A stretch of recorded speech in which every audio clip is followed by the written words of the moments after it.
Alright, I'm getting ready to view Jupiter in opposition here in Phoenix.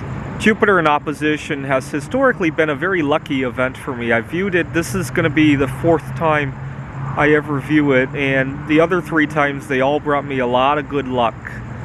And I hope it will bring me good luck again this year. The first time I viewed it was back in 2018. It was May of 2018.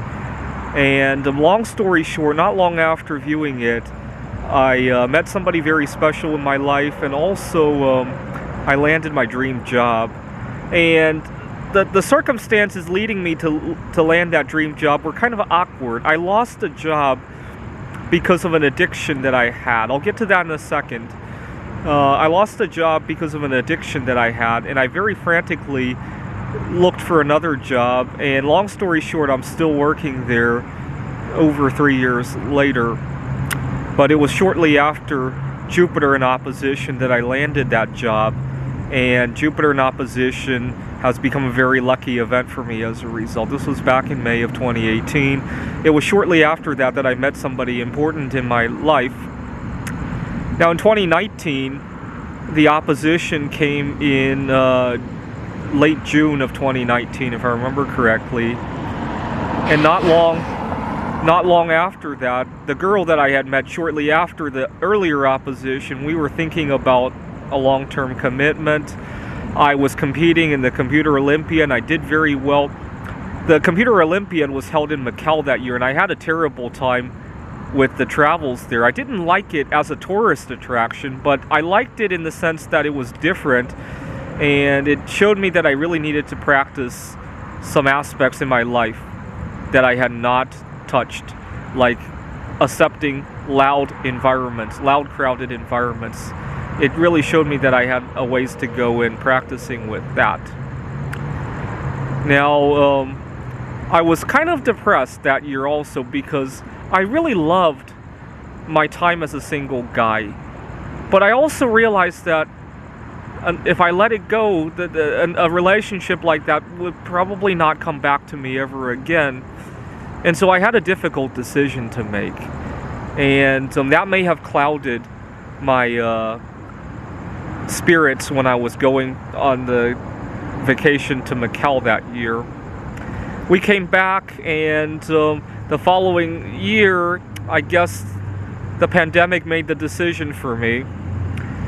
She's still a very important person in my life. I've definitely gained a lot of experience and wisdom with her, and we still talk from time to time. And she loves her single life as well. So it's good that we're on the same wavelength. Last July 13th,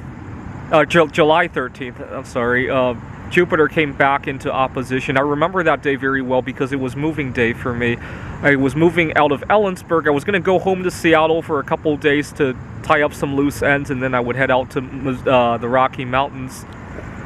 Now I head back to Seattle, and I went to the boat launch in Kirkland to view Jupiter in opposition, and also there was a big comet that everybody was looking at last year. Now I don't think I need to repeat on this video how fortunate a year I had last year. I talked about how I'm very happily single. I call it being solosexual. I've been solosexual since I was working on my PhD back when I was 23 years old.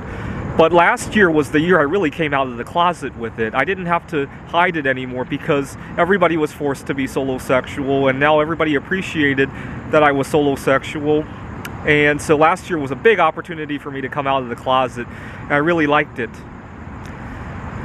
And I made important connections at work, and also I moved out to the Rocky Mountains where I made a number of best friends forever. I wouldn't call them my soulmates, but best friend forever, definitely. I moved out here to Phoenix 2.5 months ago. I may have to go back for a little bit in September and then think about coming back here, or maybe to back to the Rockies. I really loved Wallace, Idaho. Anyway, let's see if we can get a few pictures on the video mode. Those clouds are going away later tonight. Don't worry, I already got a few pictures earlier. Now, What's really nice about this viewing is that last year when I was viewing Jupiter in opposition, I was saddened to think that the Juno spacecraft, that was its last opposition. It was supposed to end its mission in April of 2021, but we got a new extension, and now it's going to see at least 4 or 5 more oppositions. And I'm really pleased to at least know that Juno is up there, right? I definitely can't see it with the kind of equipment that I have, but just to know it's up there gives me a big smile. Anyways, this is the lucky time of my life of every year, so I hope I have some lucky events this year as well. Let's see if we can catch, well, not yet, but we have clear skies later tonight. Let's get the moon at least.